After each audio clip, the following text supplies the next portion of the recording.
बैठ जाते हो, जटाजूट बांध के बैठ जाते हो, अच्छे नहीं लगते। सबके पिताजी कितने अच्छे लगते हैं। भगवान विष्णु को देखो क्या सुंदर, राम जी को देखो क्या सुंदर, कृष्ण भगवान को देखो क्या सुंदर, इंद्र को देखो क्या सुंदर, वायुदेव, जलदेव, गरुण देव, वरुण देव, जितने देवताओं को देखो सब सुंदर नजर आते हैं। और एक देव अधिदेव महादेव, जटा बंधी हुई है, सांप बिच्छू पड़े हुए हैं, भस्म लपेटे हुए हो, ततैये घूम रहे हैं, अच्छे नहीं लग रहे।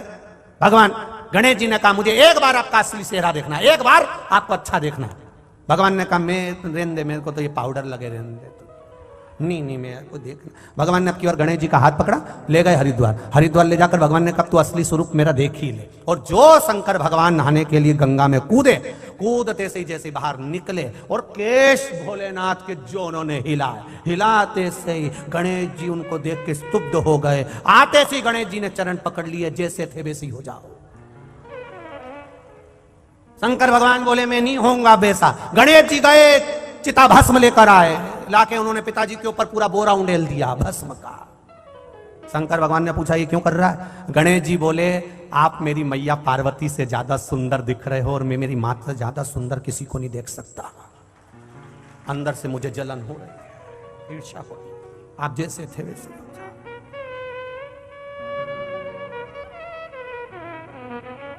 जाओ। कितनी कृपा, कितनी दया मेरे भोलेनाथ जी ने कि मेरे सारे देवता अच्छे दिखे, इसलिए महादेव भस्म लगा के बैठ जाते हैं। ततैये वतैये पास में रख लें। उन्होंने कहा इंद्र के पास जाओ, भगवान विष्णु के पास जाओ, ब्रह्मा जी के पास जाओ, वरुण गरुण के पास जाओ, मेरे पास मत आओ। इसलिए उन्होंने कैलाश धाम पर जाकर बैठ गए। कैलाश धाम पर वो भी ततैये लटका के, बिच्छू लटका के, नाक बगल गले में धारण कर कर, मृत छाला पहनकर, कोई मतलब नहीं किसी से। चलो जब मेरे पास मत बैठो।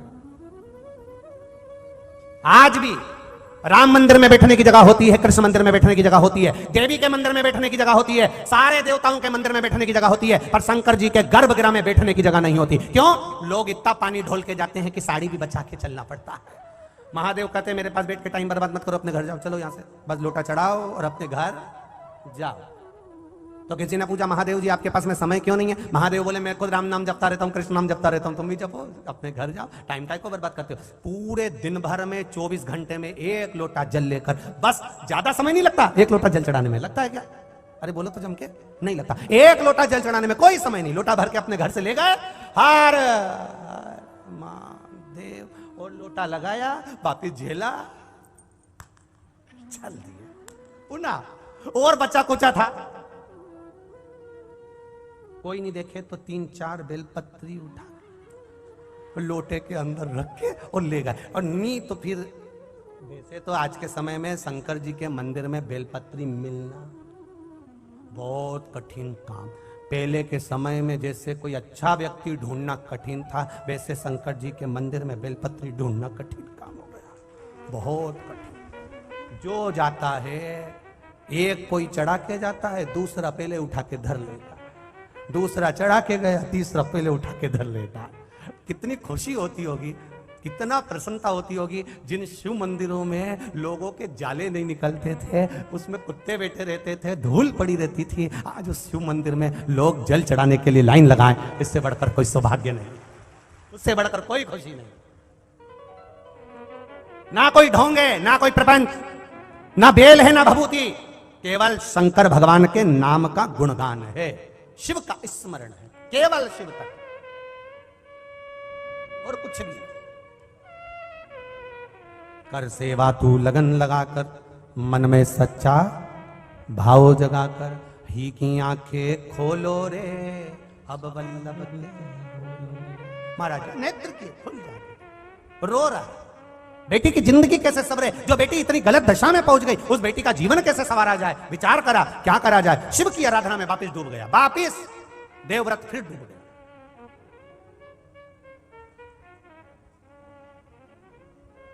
फिर लग गया नमः शिवाय, ओम नमः शिवाय, नमः शिवाय, नमः शिवाय। पहले बोल रहा है पंचाक्षर मंत्र, फिर पीछे से बोल रहा है षडाक्षर मंत्र। क्या बोला फिर से बोल के बताओ।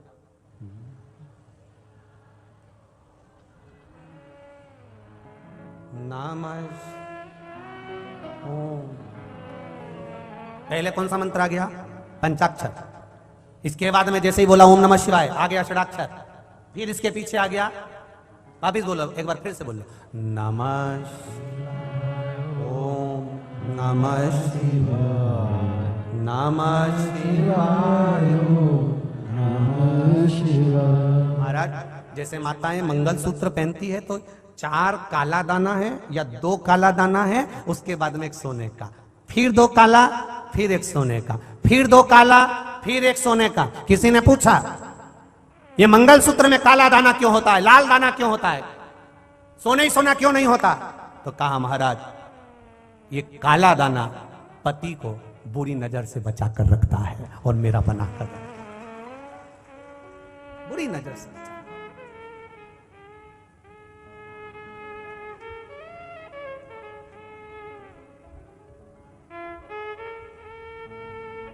महाराज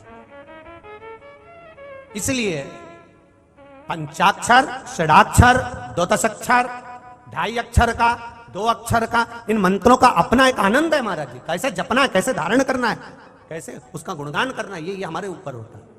नमः शिवाय, नमः शिवाय, ओम नमः शिवाय, नमः शिवाय, ओम नमः शिवाय, नमः शिवाय, ओम नमः शिवाय। करा गुणगान, करा स्मरण, करा भजन, करा। लग गया पीछे, शिव मंदिर से बाहर निकला, बेलपत्री के वृक्ष के नीचे जाकर बैठ गया। देवव्रत बेलपत्र के वृक्ष के नीचे बैठा।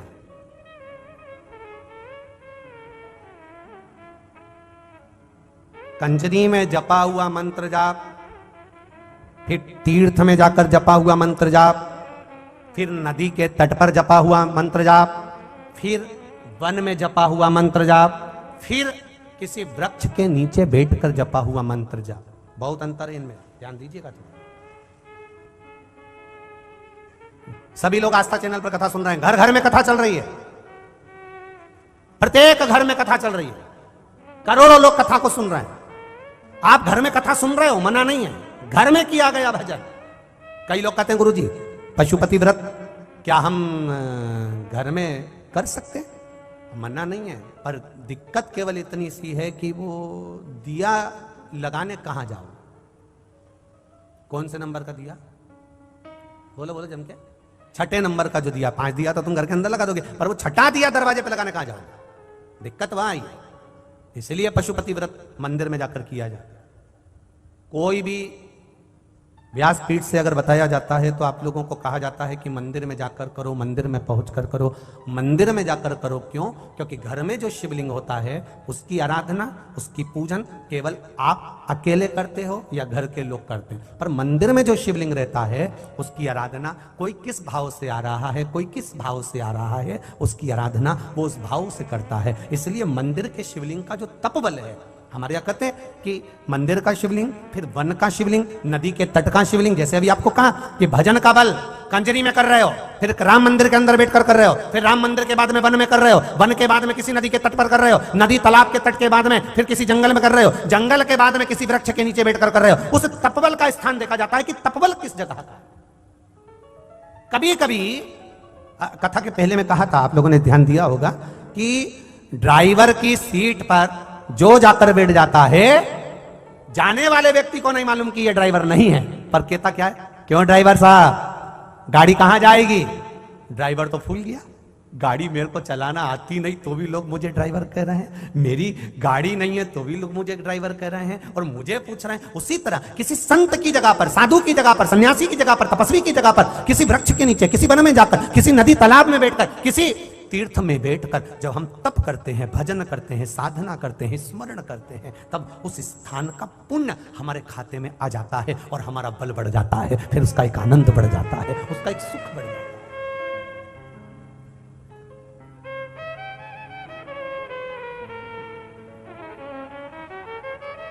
वो बढ़ जाएगा।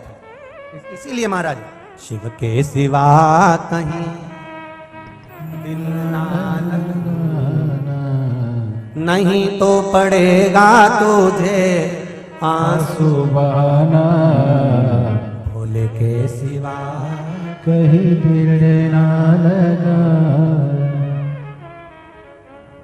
ये जीवन मिला। कहा ड्राइवर को बोल दिया, कहा स्थान पर बैठा था इसलिए ड्राइवर बोल दिया। कितना हमारे यहां पर बल है देखिए।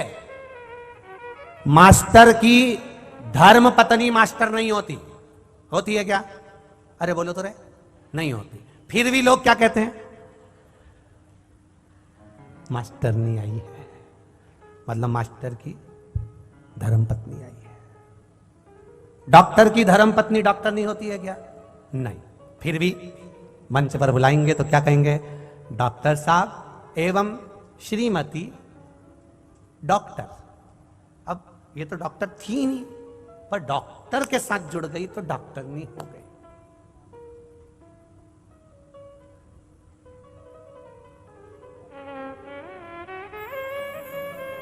ये जुड़ने से बहुत फर्क पड़ता। आप कहां जुड़े हुए हो इसका बहुत फर्क पड़ता, बहुत।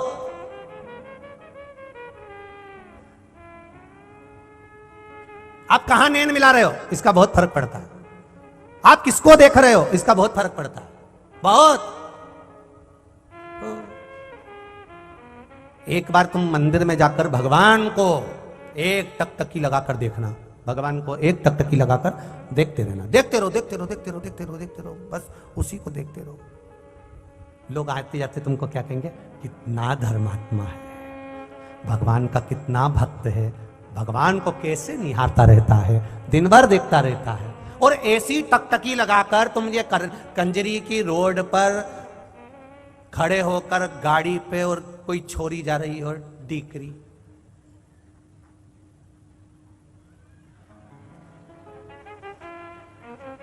फिर क्या होगा? फिर होना जाना क्या है? कुछ नहीं होना है। पीछे जो गाड़ी वाला देख रहा होगा ना, गाड़ी खड़ी करेगा और चप्पल निकालेगा और जो धोना चालू करेगा ना, अब देखो कितना कितना अंतर आ गया। तुमने किसी को देखा तो उसने जूता उठा के धोया, उसने तुमको खूब मारा और गाली दी, अपशब्द का। बताओ, छोरी को देख रहा है, गलत काम कर रहा है, आंख एक टकटकी लगाकर देख रहा है। अब यहां तुम्हें सम्मान नहीं मिला है, गला पकड़ा रहे, यहां तुम्हें सम्मान नहीं मिला है, और तुमने भगवान को देखा तो वहां सम्मान मिला कि नहीं मिला? कितना धर्मात्मा रोज आता है, राम जी से नैन मिलाता है, राम जी का दर्शन करता है, ठाकुर जी से नैन मिलाता है, ठाकुर जी का दर्शन करता है। कितना अंतर है स्थान का, कितना अंतर। इसीलिए कहते हैं संतों के संग में लाग रे तेरी अच्छी बनेगी। अगर लगे हो अच्छी जगह पर तो अच्छा मिलेगा, बेकार जगह पर लगे हो बेकार मिलेगा। आपकी संगति का कुछ सुख मिले वो एक आनंद का विषय हो सकता। करो भजन भगवान का, करो कीर्तन भगवान का, करो मंत्र जाप भगवान। और जब उस मंत्र जाप में, उस कीर्तन में, उस स्मरण में हम भगवान की भक्ति में जब डूब जाएं तो उसका एक आनंद फिर प्राप्त हो जाता है, फिर मिल जाता है। महाराज अपने स्थान पर बैठकर बाबा देवादिदेव महादेव से प्रार्थना भाव और भक्ति के साथ, आनंद के साथ देवादिदेव महादेव से दिल से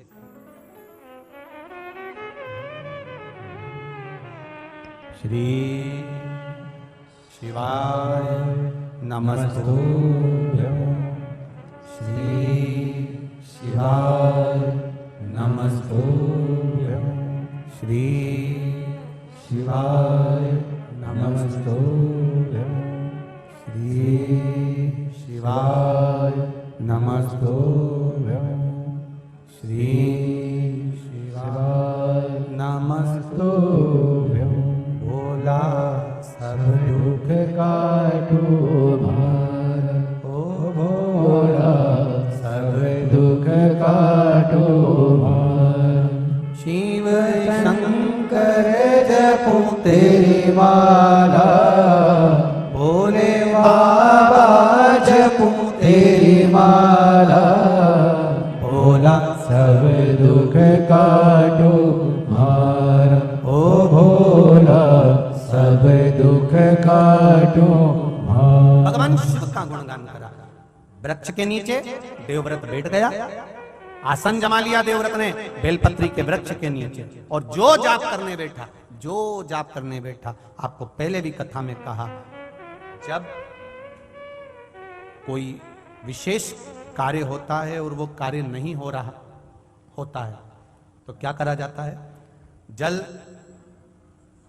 जहां आप लोगों ने पहले स्मरण किया है, जैसे ये शिवलिंग है, ये जलाधारी है, ये जल यहां से गिर रहा है, वो स्थान। जब विशेष कोई कार्य होता है, अटक रहा है, नहीं हो रहा, गणेश जी वाली जगह पर जल चढ़ाइए, सबको मालूम है ना जलाधारी में। फिर षडानंद कार्तिकेय वाली जगह पर जल चढ़ाइए, बीच में अशोक सुंदरी का स्थान है, वहां जल चढ़ाइए। चढ़ाते चढ़ाते माँ पार्वती मैया के हस्त कमल पर जल चढ़ाकर फिर शिव जी पे जल चढ़ाइए। थोड़ा सा जल बचाइए, वो जल बेलपत्री के वृक्ष के नीचे ले जाकर अपने मन का भाव कहकर चढ़ा दीजिए।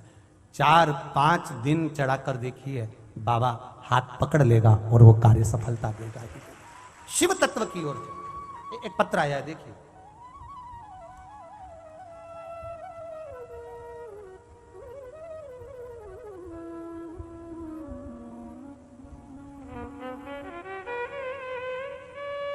मेरा नाम वैशाली कांतिलाल जी सोना सूरत से है।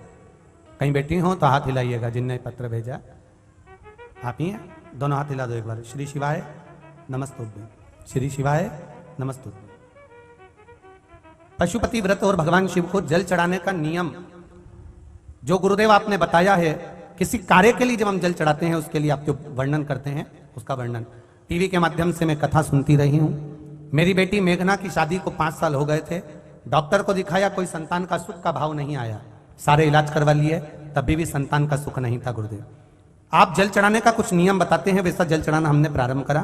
बेटी रोज मंदिर जाती, जल चढ़ाती, वो जल का पान करती, सफेद आंकड़े की जड़ वाला प्रयोग करा, पशुपति व्रत को धारण करा और बाबा की कृपा से आज उसका गर्भ ठहरा हुआ है। ये शिव की कृपा है, ये शंकर की उदारता। बैठिए बहन। हर हर महादेव। एक पत्र और आया, पहले फोटो देख लीजिए। जितने लोग टीवी पर कथा सुन रहे हैं, कोई इंस्पेक्टर जी हैं। अब पत्र जिन्होंने भेजा है, मेरा नाम गुलशन सावड़े है, हम मकरपुरा बड़ौदा में रहते हैं। कहीं बैठे हो तो हाथ हिलाइएगा, जहां कहीं बैठे हो। अच्छा पीछे हैं, अच्छा इधर हैं, ठीक है ठीक है। श्री शिवाय नमस्तुभ्यं, दोनों हाथ हिला दीजिए एक बार। हर हर महादेव। बाबा की कृपा का क्या वर्णन करूं। मेरे बेटे को डॉक्टर ने कह दिया था कि ये आंखों से इसका विजन चले गया है और बचपन से इसकी आंख में तकलीफ थी, आंखों से दिखना बंद हो गया था। डॉक्टरों ने भी जवाब दे दिया था, उसकी आंख पूर्ण तरह से जाती रही है। 12 वर्ष के होने का हम लोग भी धीरे धीरे उसकी आंखों का इलाज करवाते रहे, पर आंखों की रोशनी का स्मरण नहीं रहा। गुरुदेव किसी ने कहा कि देवताओं भगवान शंकर पर जल चढ़ाइए और उस जल को उसकी आंखों में लगाना प्रारंभ करिए। हमने वही शिव जी को 1 लोटा जल चढ़ाते, शंकर जी का जल का आचमन कराते, बेलपत्री खिलाते और उसकी आंखों में लगाना प्रारंभ करा। बाबा की कृपा देखिए गुरुदेव, आज जिस बच्चे की पूरी आंख जा चुकी थी डॉक्टर के हिसाब से, आज उसकी आंख बाबा की कृपा से फिर काम करना प्रारंभ कर दी और बाबा की करुणा। बच्चा आया साथ में? हाँ, दोनों हाथ ऊपर कर दो उसके लिए। श्री शिवाय नमस्तुभ्यं, हर हर महादेव। मेरे बच्चे को दिखना वापिस प्रारंभ हो गया। मैं शिव जी को बड़ोदरा से यहाँ पर धोख लगाने के लिए प्रणाम करने आई हूँ कि बाबा ने मेरे सुन लिया। एक पत्र और लिख रही हूँ गुरुदेव। मेरी ननन बड़ोदरा की कथा श्रवण कर रही थी, नंदोई को तबीयत खराब हो गई, इतना स्वास्थ्य खराब हो गया, समझ में नहीं आ रहा था, अटैक भी था और भी बीमारी हो गई। गुरुदेव ननन भाई रोने लगी, बिलखने लगी, क्योंकि वो उड़ीसा में थे और ये यहाँ थे। बड़ा दुख। पंडाल में बैठकर बाबा देवाधिदेव महादेव से बड़ोदरा की कथा में ही प्रार्थना करी और बाबा की कृपा से उनका इलाज चालू हुआ। भयंकर अटैक आया, शरीर ने काम करना बंद कर दिया, पर दीदी ने भी मन और विश्वास पूर्ण रखा, शिव जी को जल चढ़ाती रही, बाबा से कहती रही और मेरे नंदोई भगवान की कृपा से बच गए, नहीं तो वेंटिलेटर पर पहुंच गए थे, जिनका फोटो मैंने लगाया है। और शिव कृपा किसको कहते हैं गुरुजी? बच भी गए और बाबा की कृपा से उनका IAS प्रमोशन भी बाबा ने करा दिया और बाबा की करुणा हुई है, शिव कृपा हुई है। बैठिए बहन। श्री शिवाय नमस्तुभ्यं। ये शिव तत्व है। ओ घड़ी शंकर तेरी कृपा बिना न है एक भी अनु लेते हैं श्वास तेरी कृपा से तनो तनो। शिव महापुराण की कथा सुनने वाला, चाहे वो टीवी पर सुन रहा हो, मोबाइल पर सुन रहा हो, चाहे इस कंजरी के पंडाल में बैठकर सुन रहा हो, क्या देगा? ये तो कंजरी वाले अगली कथा में तुम्हारा लेटर वही मिलने वाला है। ये क्या देगा ये उसकी ओर।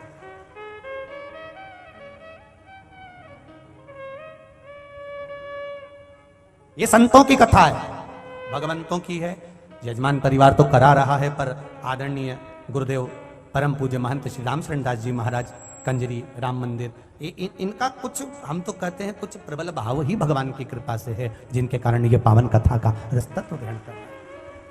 आदरणीय गुरुदेव से कहूंगा, टीवी के माध्यम से संतों ने सुन ली कथा, अब सारे संतों ने मिलकर कुंभ के मेले प्रयागराज से, जो प्रयाग में मेला चल रहा है, वहां से पत्र भेज दिया सीहोर, कुछ भी हो माघ मेला जब तक चलेगा, भले 5 दिन दो, 2 दिन दो, 3 दिन दो, पर कथा प्रवचन देने तो आना ही पड़ेगा। सारे संतों ने प्रयागराज से निमंत्रण भेजा। अब बड़ी आफत में ये फंसे कि 3 तारीख से बरहानपुर में कथा है, अब बचा 29 को यहाँ कथा समापन हुई।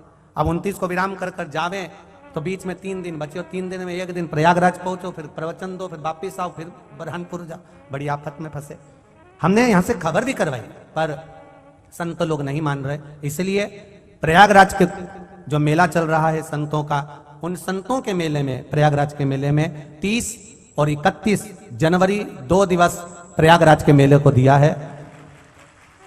प्रयागराज में संतों की श्री सतुआ बाबा सेवा शिविर, खाक चौक महावीर रोड, खाक चौक पुलिस थाना के पास माघ मेला प्रयागराज ग्राउंड में 30 और 31, यही 30-31 जनवरी को 2 दिन शाम को 4 बजे से 7 बजे तक त्रिवेणी शिव चर्चा करेंगे। तो जो लोग प्रयागराज के आसपास के रहने वाले हैं वो एड्रेस का ध्यान रखेंगे। श्री सतुआ बाबा सेवा शिविर, खाक चौक महावीर रोड, खाक चौक पुलिस थाने के पास, माघ मेला प्रयागराज। 2 दिन संतों की सेवा में दिए हैं। अब वो नहीं माने कहे आप संतों की कथा वहां पर भी बाँच रहे हो, तो यहाँ भी 2 दिन नहीं 3 दिन संतों को आशीर्वाद आनंद का आपको भी प्राप्त हो और संतों को भी प्रवचन का लाभ मिले बाबा की कृपा से। त्रिवेणी शिव चर्चा 2 दिन प्रयागराज में, कुंभ उस आनंद में प्रयागराज के मेले में हो, यही भाव से बाबा का 4 से 7 बजे तक वहां 2 दिन रहे, 2 दिन वहां प्रवचन का क्रम रहे। और उसमें त्रिवेणी गंगा यमुना सरस्वती का शिव तत्व का सुंदर संवाद हम 2 दिन सुनेंगे, उसका आनंद प्रयास कर रहे हैं। अगर आस्था चैनल पर आस्था वाले अगर समय कहीं मिल जाए बाबा की कृपा से शाम को 4 से 7 का 2 दिन, तो पूरा विश्व सुन लेगा प्रयागराज से, और नहीं मिला तो आगे आस्था वाले कभी सुन लेंगे, तो वो देखा जाए। तो ये तो बाबा के हाथ में है। तो हम तो आस्था चैनल वालों से भी कहेंगे 2 दिन प्रयागराज का आप भी आनंद लें, और 2 दिन 4 बजे से 7 बजे तक 30 और 31 को कथा का 2 दिवसीय प्रयागराज से लाभ संपूर्ण विश्व में दिया जाए माघ मेले। हमारी तरफ से यही निवेदन रहे। और 3 तारीख से 9 तारीख तक बरहानपुर में तो जो कथा है वो है 2 बजे से 5 बजे तक, उसका लाभ तो लेना ही।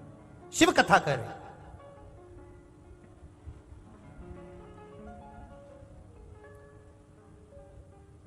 देवव्रत बेलपत्र के वृक्ष के नीचे बैठ गया, लग गया साधना।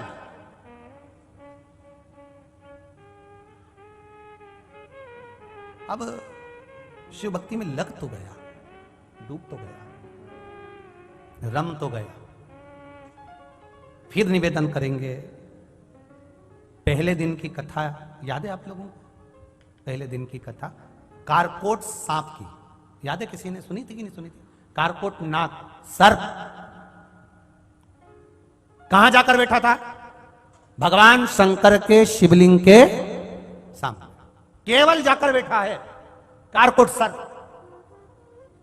सारे सर्पों में बस यही सर्प ऐसा है कि डसता है तो व्यक्ति मरता नहीं है, पर शरीर पूरा सड़ जाता है, पूरा शरीर काला पड़ जाता है, बदबू आने लगती है, शरीर में से फफोड़े निकलने लगते हैं, जगह जगह से मांस उछलने लगता है और पीप रक्त मांस गिरने लगता है। कौन सा सांप है वो? कारकोट सांप। अब इसने विचार किया जिंदगी में जाके बैठ गया। अब करा क्या था इसने? केवल शिवलिंग के सामने बैठा था, केवल शिवलिंग के सामने, केवल शंकर के सामने।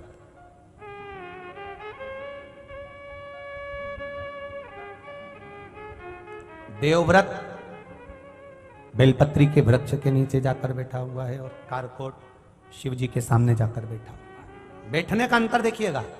और आपसे भी निवेदन करूंगा, आप बैठे हो शिव महापुराण के सामने, आप शिव महापुराण के साक्षी में बैठे। कई लोग प्रश्न करते हैं, गुरुजी आप कहते हो कि पंडाल में बैठकर कथा सुनना चाहिए, कथा सुनना चाहिए, पंडाल में पहुंचना चाहिए, 2 कदम चलकर शिव महापुराण की कथा में जरूर जाना चाहिए। आखिर से मिलता क्या है? पंडाल में बैठकर कथा सुनने से मिलता क्या है? तो यहां बैठने की कथा कर रही है। कारकोट शिव जी के सामने बैठा था तो कारकोट पर शंकर की कृपा हुई। देवव्रत बेलपत्री के नीचे बैठा था, देवव्रत पर भगवान की कृपा हुई। जो शिव महापुराण के सम्मुख में साक्षी में बैठता है, शंकर उस पर कृपा करता ही है, ये निश्चित है, खाली नहीं छोड़ता है। मेरा शिव दयालु है, मेरा शिव कृपालु है, वो करुणा करता है। कर्पूर गौरम करुणावतारम संसार सारम कृपा करने वाला, उदार। इसने नहीं मांगा, देवव्रत ने कुछ भी। बेलपत्री के वृक्ष के नीचे बैठा है, कुछ नहीं मांग रहा। आपसे भी निवेदन है, जब जिंदगी में कहीं उलझन नजर आने लगे, कष्ट दिखने लगे, बहुत तकलीफ आने लगे, लगने लगे कि अब जिंदगी बेकार सी हो गई, हर तरह से हार जाओ, 2 क्षण के लिए शंकर भगवान के शिवलिंग की साक्षी में जाकर बैठ जाओ, या फिर किसी शिव महापुराण में जाकर बैठ जाओ, या शंकर भगवान की उस आनंद में बेलपत्र के वृक्ष के नीचे 2 क्षण जाकर बैठ जाइए। आपकी जिंदगी अपने आप धीरे धीरे संवरना चालू हो जाए। बैठो उसकी शरणागति।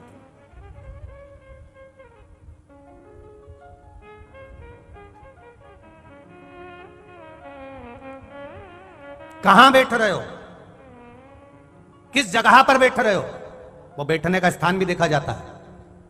दूध अगर बेकार नहीं हो तो उसको काय में रखा जाता है? फ्रिज के अंदर। फल बेकार नहीं हो तो उसको काय में रखा जाता है? बोलते जाओ जल्दी जल्दी। फ्रिज के अंदर। सब्जी बेकार नहीं हो तो उसको काय में रखा जाता है? फ्रिज के अंदर। फ्रिज के अंदर रख दोगे तो वो सड़ेगा नहीं। उसी तरह आप शिव महापुराण के इस फ्रिज में आकर बैठ जाओगे तो सड़ोगे नहीं, ये निश्चित है। सड़ना नहीं है, आप सड़ने वाले।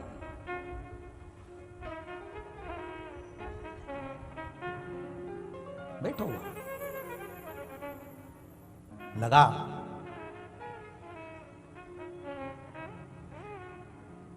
देवव्रत बैठा है। नमः शिवाय,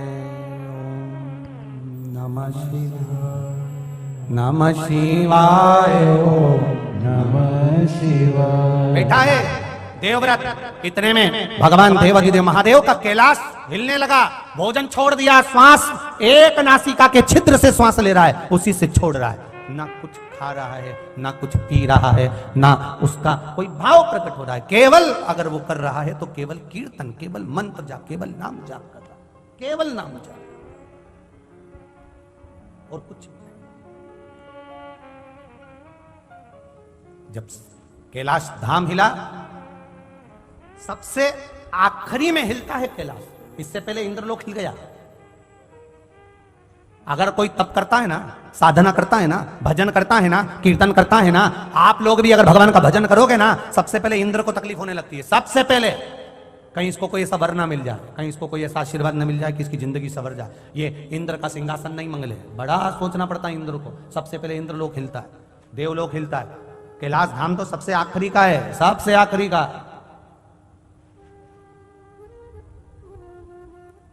जब सब तरफ से देवताओं हिल गए, तब आखिरी में कैलाश धाम हिला।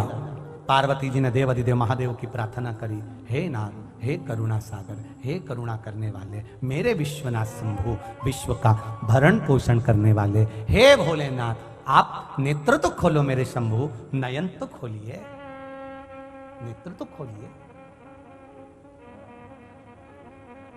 शंभो, हे शिव स्वामी करुणा सागर, नेत्र खोलिए ना, नेत्र खोलिए।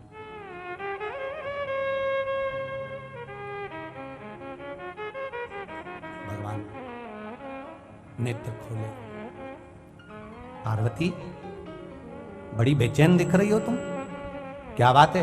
पार्वती जी कहती है देवव्रत, कश्मीर प्रदेश का एक भक्त देवव्रत बेलपत्री के वृक्ष के नीचे बैठकर आपका मंत्र जाप कर रहा। मैं आपको जगाना नहीं चाहती थी, पर बेलपत्री के वृक्ष के नीचे लक्ष्मी झाड़ू लगाती है, सरस्वती वीणा बजाती है, इंद्राणी उस बेलपत्री के वृक्ष के नीचे जल का सिंचन करती है, 33 कोटि देवी देवता उस बेलपत्री के वृक्ष की जड़ में विराजमान होते हैं। इसलिए देवव्रत एक बार पंचाक्षर मंत्र बोलता है तो वो 33 करोड़ बार गिना जाता है, ऐसा बेलपत्री का वृक्ष होता है।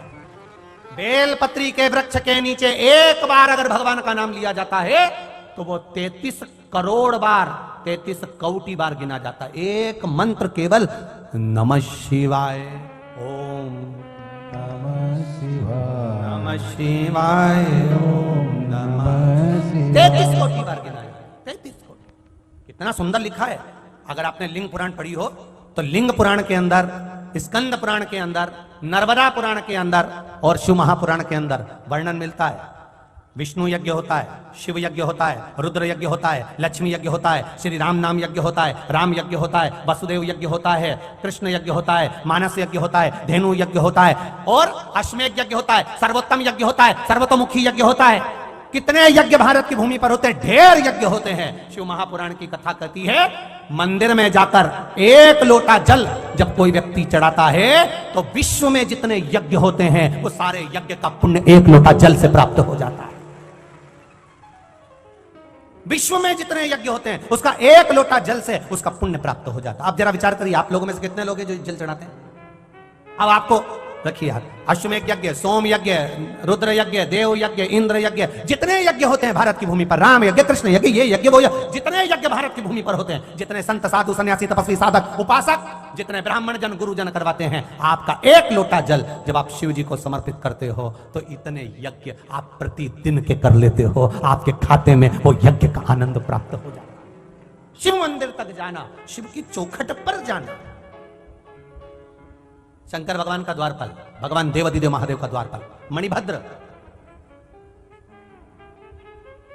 मेरे भोलेनाथ जी का द्वारपाल मणिभद्र का काम क्या है? मणिभद्र का काम क्या है? अवंती का नरेश, उज्जैन का राजा स्वयं जब संकट की घड़ी में गिर गया तब उसने कुछ नहीं करा, केवल दरवाजे की चौखट पर जाता था और उस चौखट का स्पर्श मात्र करता था और लौट कर जाता था। केवल स्पर्श, केवल छूना, और छुआ हो रहा है। क्या है ऐसा?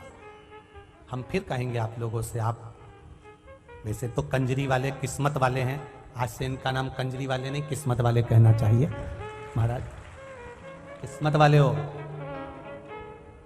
पूरा विश्व इस शिव महापुराण की कथा को अपने गांव में, अपने नगर में करवाने के लिए ललायत है। महाराज जी आपका आशीर्वाद है, पूरा विश्व केवल इस शिव पुराण को अपने गांव, अपने नगर में कराने के लिए। पर 2019 में इस कथा को कोरोना काल के अंतर्गत बुक किया गया था कि ये कथा 2023 में इस तारीख में होगी। अब 19, 20, 21, 22, 4 साल के बाद में ये कथा का क्रम बाबा ने यहां पर लगाया। ये शिव की कृपा। बीच में कोई तारीख खाली नहीं थी, इसलिए वो तारीख ये मिली थी, ये प्राप्त हुई थी 3-4 साल पहले। ये कहीं शिव कृपा से प्राप्त हुआ। और अभी भी उत्तर प्रदेश में हमारी कोई कथा नहीं है, पर उत्तर प्रदेश में ये संतों ने, जैसे आदरणीय गुरु जी ने, परम पूज्य महंत श्री रामचंद्र दास जी महाराज जी यहाँ सीताराम सरकार की यहाँ खींच लाए, ऐसे ही वहां संतों ने 2 दिन के लिए फिर खींच लिया। ये नहीं है उत्तर प्रदेश में कथा, पर संत खींच कर लिया। ये संतों के लिए हम उत्तर प्रदेश के लोगों से कहेंगे, प्रयागराज के मेले में 2 दिन आप लोग आनंद लो। 2 दिन जो मिल रहा है, मिला है आपको त्रिवेणी शिव चर्चा, उसका 2 दिन आनंद है। वहां आसपास के रहने वाले सब 2 दिन आओ खाक चौक में सतुआ बाबा की सेवा आश्रम ले पाना, शाम को 4 से 7 करो त्रिवेणी पर चर्चा, मिला है। तो यहां शिव महापुराण की कथा कर रही है। ये हिल गया देवलोक, सिंहासन हिल गया देवादिदेव महादेव का, इतनी जल्दी नहीं हिलता मेरे महादेव का सिंहासन। भगवान शंकर से प्रार्थना करिए, आप कृपा करो, आप करुणा करिए, आप करो कृपा करिए। भगवान देवादिदेव महादेव ने पूछा हुआ क्या, ये बताओ। बस वो तप कर रहा है, आसन हिल रहा है। आप जाइए, जिस बेलपत्री के वृक्ष के नीचे लक्ष्मी झाड़ू लगाती, सरस्वती वीणा बजाती, 33 कोटि देवता जहां विराजमान होते हैं, ये शिव तत्व कोई साधारण नहीं। सारे यज्ञों का पुण्य एक साथ मिल जाता है देवादिदेव महादेव को एक लोटा जल चढ़ाने, सारी समस्या का हल। बोल बम का नारा है, बाबा एक सहारा है। ये शिव है, ये शंकर है। चलिए, कहा शिव जी ने पार्वती से कहा, जाओ पार्वती, नंदी भृंगी श्रृंगी सबके साथ देवव्रत के पास में जाकर कहिए, तुम्हारी बेटी का उद्धार केवल एक ही चीज से हो सकता है। उसने पाप बहुत करा, दूसरे के धन को खाया, दूसरे के सुहाग को उसने अपना बनाया, ये उसने दोष करा है। उसका निदान केवल एक है, 12 महीने शिवरात्रि आती है। कितने महीने? 12 महीने शिवरात्रि आती है। सुनो पार्वती, 12 महीने की शिवरात्रि पर जब भक्त शंकर भगवान पर जल चढ़ाने के लिए आए, शिवालय में पूजन करने के लिए आए, दर्शन करने के लिए आए, उन शिवजी को जल चढ़ाने वाले भक्त का पांव शिवालय में जब पड़ेगा, वहां पानी गिरा हुआ होता है जहां कीचड़ हो जाता है। बोलो, गर्भगृह में गीला होता है कि नहीं होता? जम के बोलो जरा। गर्भगृह में गीला होता है, तो जहां गीला होगा, जब ये मंदिर में जाएगा, इसके पांव के निशान बन जाएंगे। फिर बाहर जाएगा, आएगा कोई, फिर पांव के निशान बन जाएंगे। सुनो पार्वती, ध्यान लगाकर सुनना आप सब, जितने आस्था चैनल पर कथा सुन रहे हो, जितने मोबाइल पर सुन रहे हो, जितने कंजरी में सुन रहे हो। शिव मंदिर में जब ये भक्त जाएंगे, जल चढ़ाएंगे, फिर आएंगे, फिर जाएंगे। भक्त जब मंदिर के अंदर पहुंचता है, उसकी हाजिरी मणिभद्र भरता है। अंदर जाएगा, कीचड़ हो जाएगा। वो कीचड़ जब कोई धोएगा और धोने के बाद वो पानी बाहर जाएगा, देवव्रत से कह देना उस पानी को वो अपनी कन्या पर छीट दे।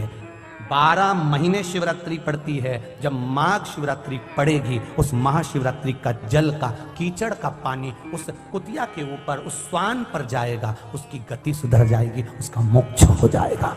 अब जरा विचार करिएगा जरा, अब समझने वाली बात है महाराज, कि शिवजी पर केवल एक लोटा जल चढ़ाने से जो पुण्य है, उससे अधिक पुण्य तो शंकर जी के मंदिर में पौछा झाड़ू लगाने से है। पौछा झाड़ू लगाने से वो जो कीचड़ हो गया है, उस कीचड़ का केवल धोने पर अगर छींटा भी लग गया इस शरीर को, उसको धोने पर इस शरीर पर थोड़ा सा भी भाग लग गया, तो समझिएगा कि जिंदगी संवर गई हमारी, हमारा जीवन सार्थक जीवन। 16 फरवरी से 22 फरवरी तक सीहोर में कुबेरेश्वर धाम पर रुद्राक्ष महोत्सव है। शिवरात्रि का समय होता है।